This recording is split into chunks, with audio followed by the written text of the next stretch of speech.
I'm Benita Cooper, owner and principal architect at Benita Cooper Design.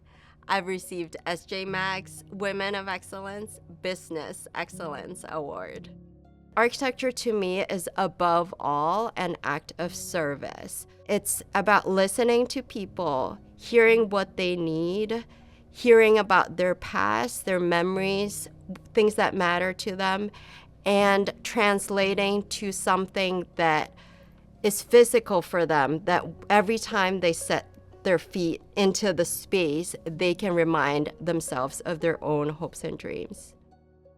The best day of my life so far is a nonprofit organization I founded in honor and in memory of my now late grandma. I was working at a large architecture firm at the time, and somehow this one particular day, I had this homesick feeling. I was thinking, maybe I'll call my grandma, maybe I'll not, we'll see. At the end of the day, when I got home, I decided to call her thinking we'd talk about the weather for a few minutes, and that's that. Instead, she opened up to me about a devastating story from her childhood. But what struck me was not only how devastating the story was, but how courageous her voice was.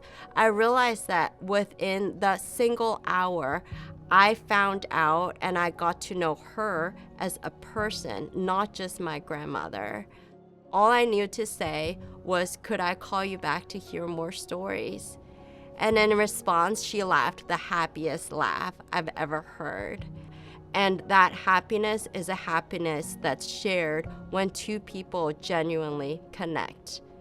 As I grow older, and especially as I have become a mom, I realize that being an example and using your actions to speak to the next generation is super important. It is not an extra thing you have to do, it has to be integral.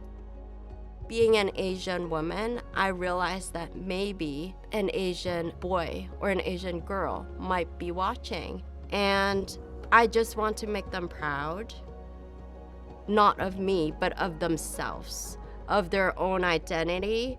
And I want them to know that if they feel in their heart they're made to do something, they can 100% do it. People will distract you. People will imply that maybe you're not good enough, but if you know you are, just work so hard that your work shows it.